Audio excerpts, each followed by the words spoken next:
want to kind of have a little bit of a dialogue, perhaps, kind of ask a kind of a broad question, and then we'll go through. And so a little different than hearings where there's questions, answers. If you want to chat among each other, too, that would be very much appreciated because you bring some different perspectives here. So I'm going to kind of ask a very broad question.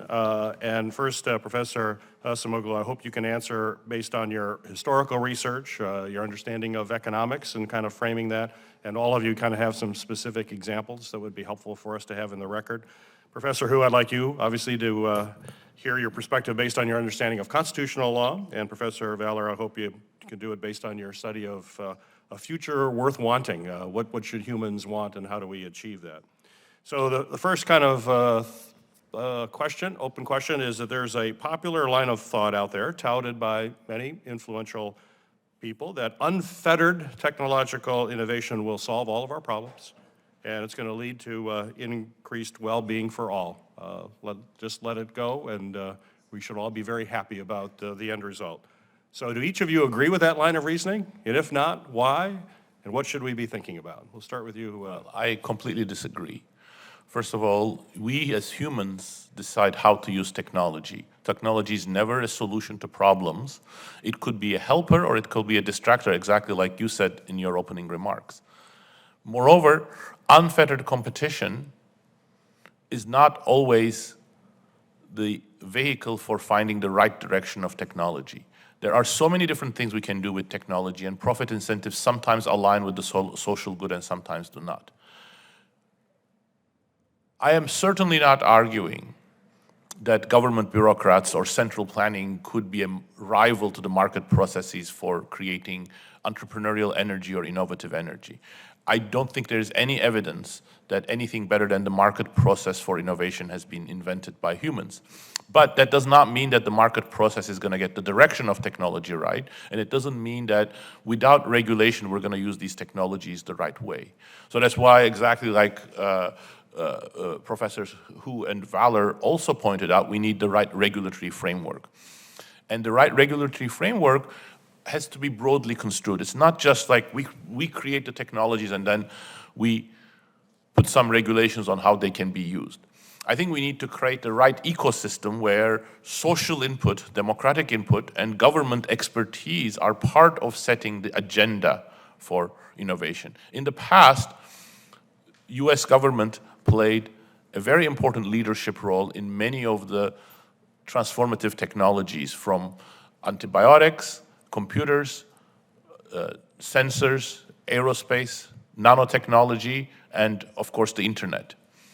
I think the right priorities for redirecting technological change in a socially beneficial direction is very, very important, and that's the way to make use of these technological innovations. But if I could add one other thing, which is a reaction to the question that Senator Johnson raised, which is, is it possible to regulate AI? So I certainly believe it is possible to regulate AI, but I agree with Senator Johnson that it's much harder than the previous technologies. But the reason for that is not just the nature of technology.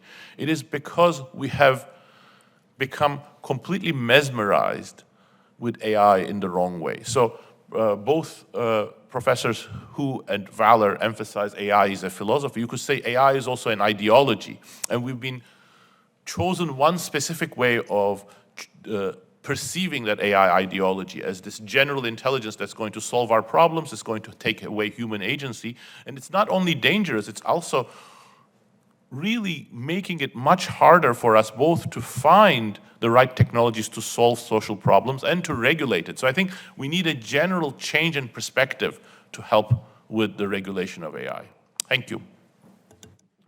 Thank you. Professor Hu.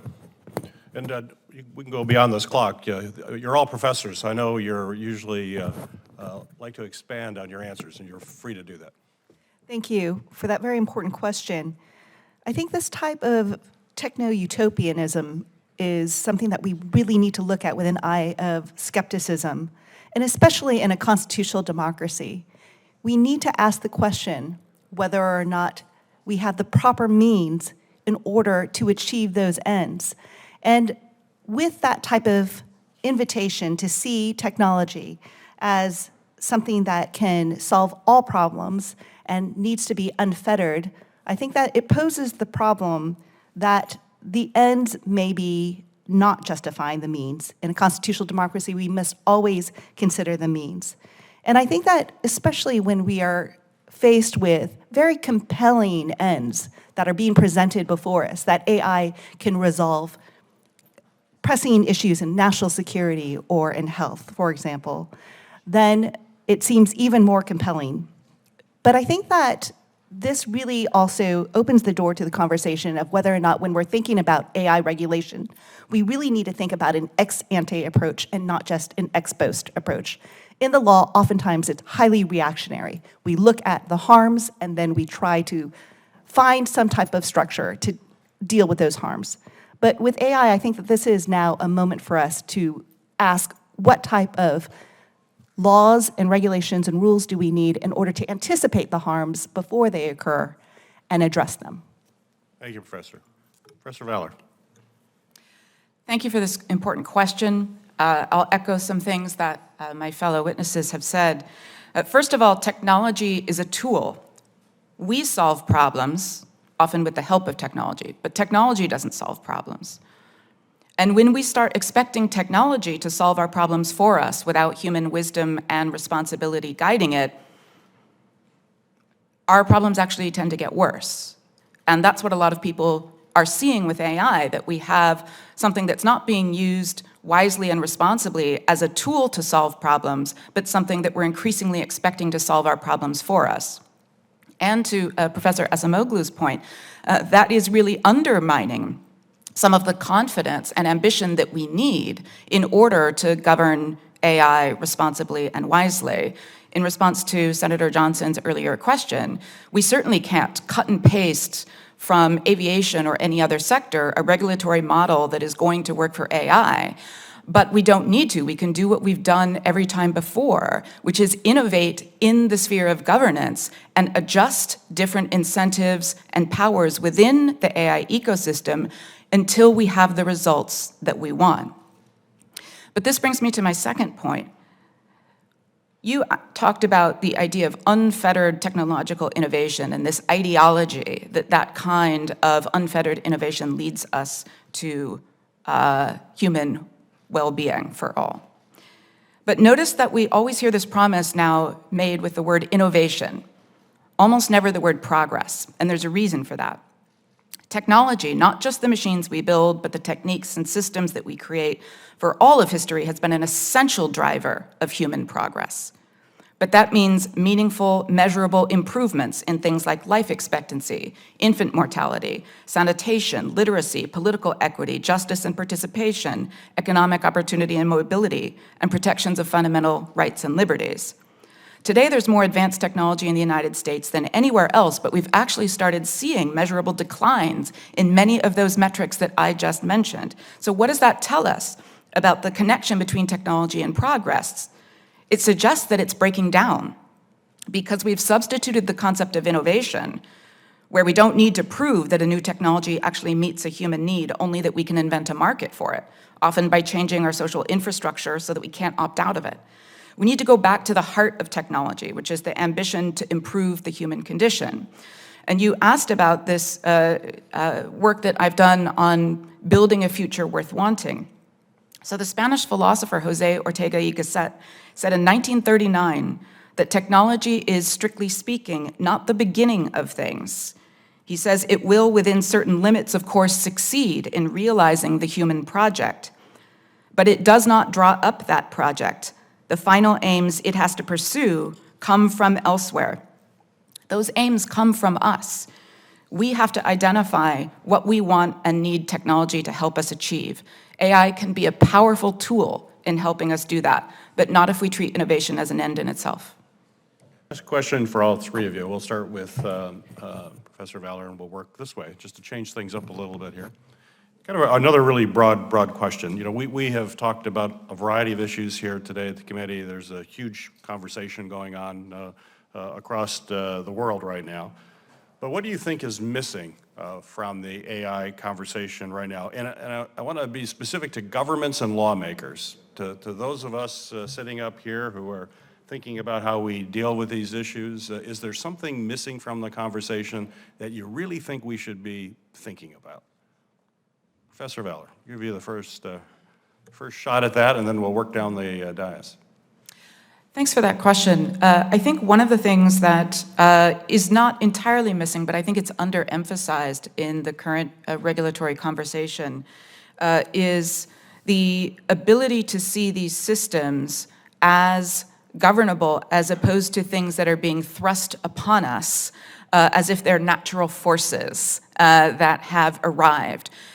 Every AI technology has been shaped by human decisions to serve particular ends and driven by particular incentives that our systems have set. I don't think we talk enough about the incentives that we have created for some of the harms that we're seeing perpetuating and accelerating across the AI ecosystem, both profit incentives and power incentives, and where those can be changed. I also think we aren't talking still enough about ensuring that when we use AI, that we're using it to amplify human intelligence rather than becoming a cheap replacement for it.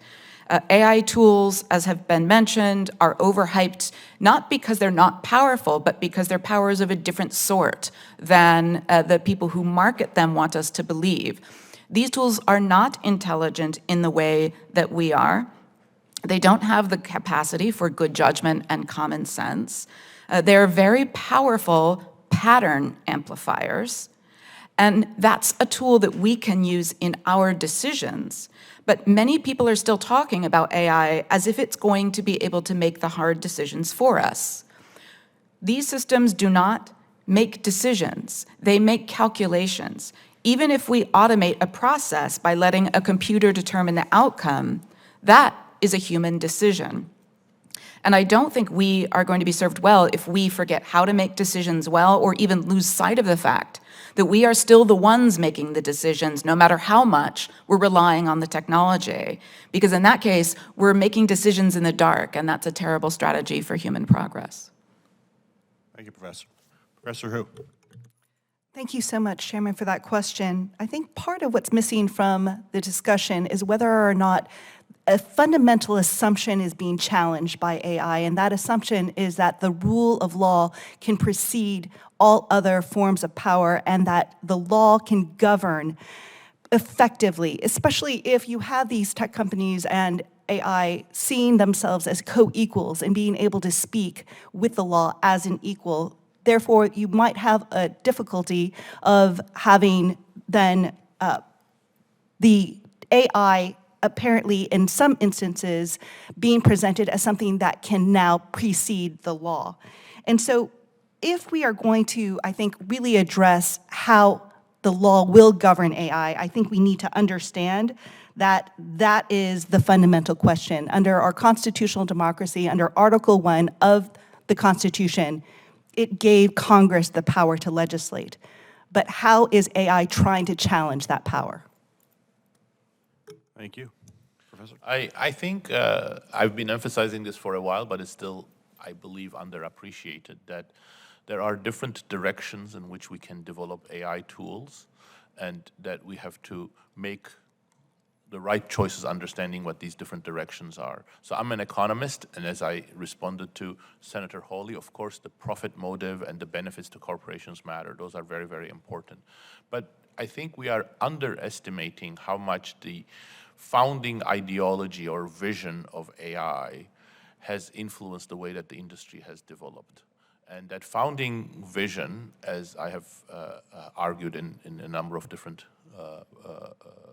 contexts, is that we have a desire or a social benefit from creating autonomous machine intelligence, meaning machines that are as intelligent as humans and they are autonomous.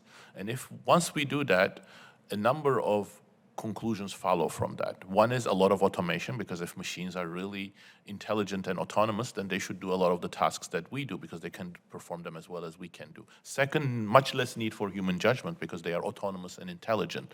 Third, much less emphasis on humans actually controlling them.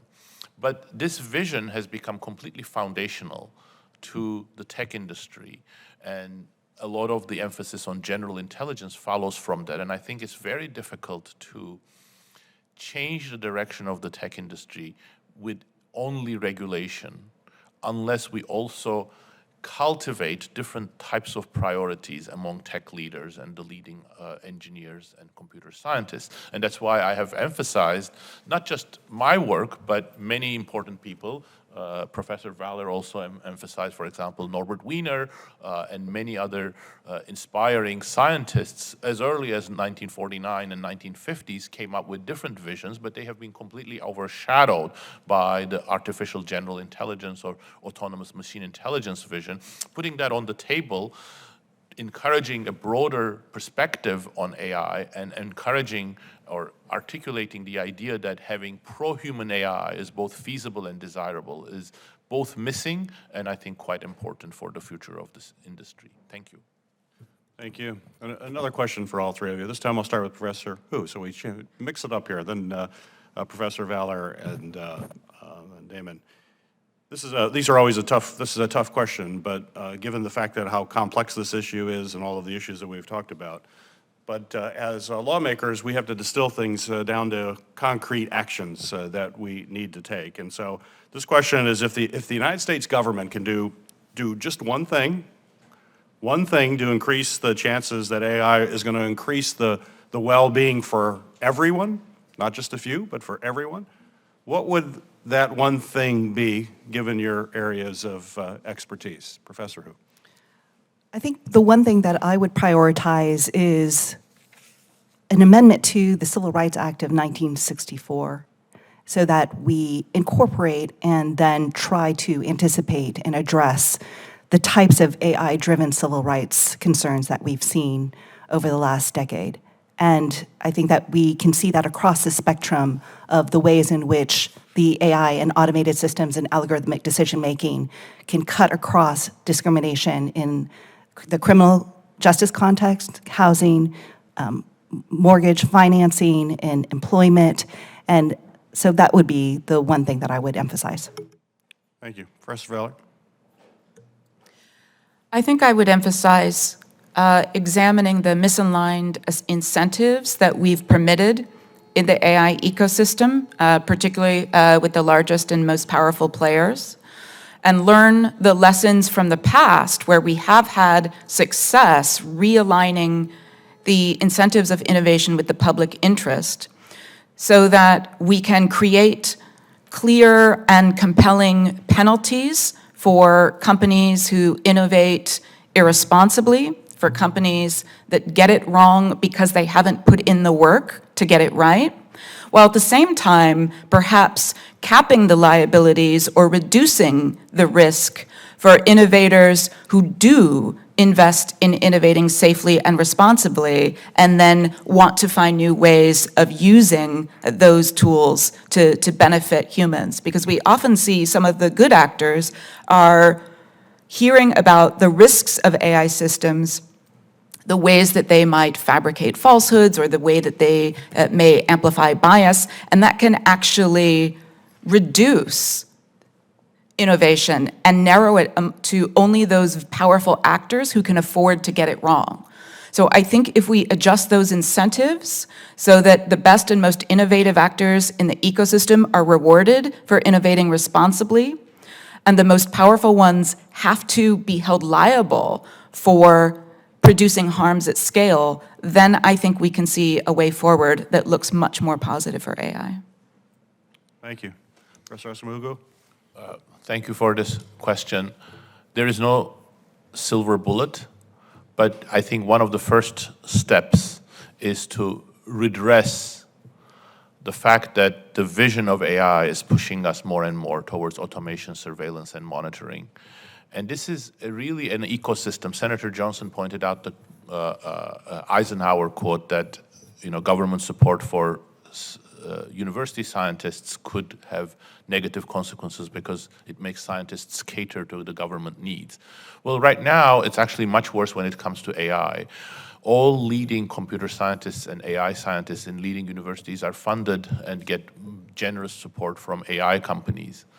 and the leading digital platforms. So it really creates an ecosystem in academia as well as in the industry where incentives are very much aligned towards pushing more and more for bigger and bigger models and more of this machine intelligence vision and trying to automate a lot of work. So I think if we want to have a fighting chance for an alternative, the government may need to invest in a new federal agency, which is tasked with doing the same things that the government used to do, the US government used to do, for example, with DARPA or other agencies, of playing a leadership for new technologies. And in this instance, that would be more pro-worker, pro-citizen agenda. And I think something along the lines of for example, the National Institutes of Health, which has both expertise and funding for new research, could be very necessary for the field of AI, with an explicit aim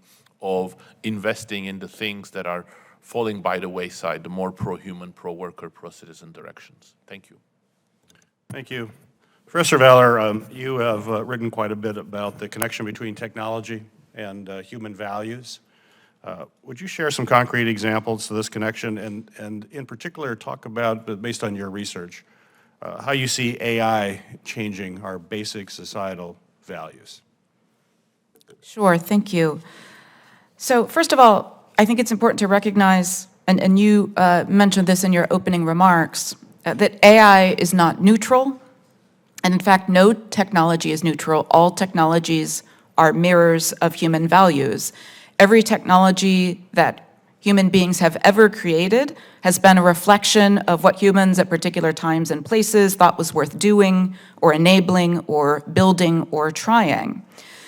But technologies also change what we value. So if we think of these kinds of AI systems that we are building today, trained on human-generated data that reflects the patterns of our own behaviors and past judgments, we're using AI much like a mirror. And we're looking at AI increasingly to tell us what we value, to reflect the patterns and preferences, and to instruct us on the patterns and preferences that we and others hold. And this, to me, creates a very perverse relationship between technology and values. Because instead of our most fundamental human values, the things that are connected most deeply to our need for shared human flourishing, instead of those driving the tools that we need, and this is to Professor Acemoglu's point of there's so much untapped opportunity to direct AI to address unmet needs in areas from health to infrastructure to the environment. But that's only if the values that are connected for us to shared human flourishing are what are driving those decisions. Instead, what's happening, and I mentioned this earlier in my testimony, is that we are looking at a mirror of ourselves with these systems that actually reflects very old patterns of historical valuation, very old prejudices, very old biases and priorities that do not, in fact, reflect the values of the human family as a whole. And so I think it's partly about being able to recognize what our values are without having to find them in the AI mirror. And in that way, we can ensure that the technology continues to be shaped by the values that we hold most deeply. Thank you, Professor. Professor Acemoglu, question, do you believe, or would you argue that AI is either causing or going to cause increased dysfunction in government? And if so, how would we manage it? I think you've written on some of these areas. I don't think right now AI is causing increased dysfunction in the government yet, except that I think we are falling behind the necessary regulation and building of the necessary expertise in AI in the government. So it's wonderful to see this and several other Senate committees deal with the issues of AI, because I think the lawmakers need to be at the forefront of it. But as we move forward and AI systems become more widely used, exactly like my fellow witnesses have pointed out, we need to introduce the right safeguards for making sure that individual rights, including privacy rights, but more importantly, their human and civil rights are correctly recognized and protected. I don't think I don't see huge issues there in the United States at the moment, but there are a few local law enforcement agencies that started using systems that are not very reliable for law enforcement, so that needs to be brought under control. But you can see from China and other countries how the emphasis on surveillance and monitoring is already having a tremendous effect, and it is particularly important for democratic countries to set the right legislation to ensure that both companies and government agencies are not tempted to follow China in the use of AI in the next decade. Can I just briefly add to that? Please, go, please. Just pointing out that that dynamic is an excellent example of how AI can in fact warp our human values, because it can cause us to become increasingly resigned to control and efficiency as values that become more accepted and important than particular liberties and considerations of justice that are inscribed in our Constitution and in international law. So I think it's also important to remain anchored in those value commitments that are written in those documents for a reason, and ensure that we aren't letting the direction of the technology that is currently ungoverned undermine those very commitments. Thank you. Professor Hu, you've talked about changing the social contract. Do you want to talk about that in relation to AI? I think that what we're seeing is really a quadrilateral situation with our social contract, where the rights are being mediated and negotiated across the spectrum of not just the government and citizens, as it used to be when we first established the social contract, but now it's negotiated across the government, citizens, civil society, the tech companies, and then the AI as the fourth vertices. And so I think that we need to think through whether or not that type of negotiation and mediation is consistent even with our constitutional democracy at all in the first instance. Thank you.